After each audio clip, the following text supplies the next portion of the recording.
10,000 ಇರುವಂತಹ Prestige gas ಸ್ಟವ್ನ ನಾನು ಫ್ಲಿಪ್ಕಾರ್ಟಲ್ಲಿ 5,000 ಇತ್ತು ಅಂತ ಹೇಳಿಬಿಟ್ಟು ಬುಕ್ ಮಾಡಿ ತರಿಸ್ಕೊಂಡು, ಆ್ಯಕ್ಚುಲಿ ಹೊರ್ಗಡೆ ಎಲ್ಲ ಕೇಳಿ ವಿಚಾರಿಸ್ಬಿಟ್ಟೇ ನಾವು ಬುಕ್ ಮಾಡಿದ್ದು. ಹೊರ್ಗಡೆ ಎಲ್ಲ 10,000ನೂ ಹೇಳ್ತಿಲ್ಲ, ಹೇಳಬೇಕು ಅಂದರೆ 13,000, 12,000, 11,000 ಈ ರೀತಿಯೇ ಹೇಳ್ತಾಯಿದ್ರು. ಅದಕ್ಕೆ ನೋಡೋಣ ಅಂತ ಹೇಳಿಬಿಟ್ಟು ಫ್ಲಿಪ್ಕಾರ್ಟಲ್ಲೇ ಬುಕ್ ಮಾಡಿದ್ವಿ. ಅಂದರೆ ಆಫರ್ ನಡೀತಿತ್ತಲ್ವ ಆ ಟೈಮಲ್ಲಿ.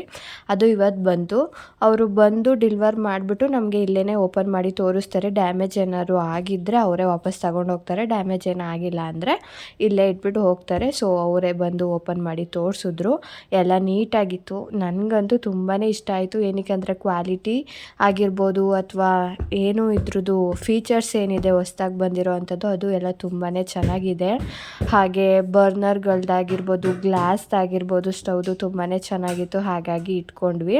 ಇದು ಬಂದು ಭಾನುವಾರ, ಶನಿವಾರ ಫಿಟ್ ಮಾಡೋದಕ್ಕಾಗಿರಲಿಲ್ಲ ಸ್ಟವ್ನ. ಹಾಗಾಗಿ ಭಾನುವಾರ ಫಿಟ್ ಮಾಡಿಬಿಟ್ಟು ಪೂಜೆ ಎಲ್ಲ ಮಾಡಿ ಹಾಲು ಉಗ್ಸೋಣ ಅಂತ ಹೇಳಿ ಉಕ್ಕಿಸ್ತಾ ಇದ್ದೀನಿ. ಸೊ ಇದರಲ್ಲಿ ಏನಪ್ಪ ಒಂದು ಬೆನಿಫಿಟ್ ಅಂದರೆ ಕ್ಲೀನ್ ಮಾಡ್ಕೊಳ್ಳೋದೆಲ್ಲ ತುಂಬಾ ಈಸಿ. ಈ ಥರ ಎತ್ಬಿಟ್ಟು ಕ್ಲೀನ್ ಮಾಡ್ಕೊಬೋದು. ಗ್ಯಾಸ್ ಕೆಳಗಡೆ ಎಲ್ಲ ಗಲೀಜಾಗುತ್ತೆ, ಅಂದರೆ ಸ್ಟವ್ ಕೆಳಗಡೆ ಸ್ಮೆಲ್ ಬರುತ್ತೆ ಕ್ಲೀನ್ ಮಾಡಿಲ್ಲ ಅಂದರೆ. ಆ ಥರ ಎಲ್ಲ ತಲೆನೋವೇನೂ ಇಲ್ಲ, ನೀಟಾಗಿ ಕ್ಲೀನ್ ಮಾಡ್ಕೊಂಬಿಡ್ಬೋದು. ಸೊ ಹಾಲೆಲ್ಲ ಉಕ್ಕಿಸ್ಬಿಟ್ಟು ಉಕ್ಕಿರೋ ಅಂಥ ಹಾಲನ್ನೆಲ್ಲ ಕ್ಲೀನ್ ಮಾಡಿ ಕಾಫಿ ಇಟ್ಕೊಂಡು ಕುಡಿದ್ಬಿಟ್ಟು ನಾವು ಹೊರಗಡೆ ಹೋಗ್ತಾಯಿದ್ವಿ. ಸೊ ನಿಮಗೂ ಯಾರಿಗಾದ್ರೂ ಸ್ಟವ್ದು ಲಿಂಕ್ ಬೇಕಿದ್ದರೆ ನನಗೆ ಕಮೆಂಟ್ ಸೆಕ್ಷನಲ್ಲಿ ಲಿಂಕ್ ಅಂತ ಕಮೆಂಟ್ ಮಾಡಿ, ಅಥವಾ ಈ ರೀಲ್ನ ನನಗೆ ಶೇರ್ ಮಾಡಿ, ಲಿಂಕ್ ಸಿಗುತ್ತೆ.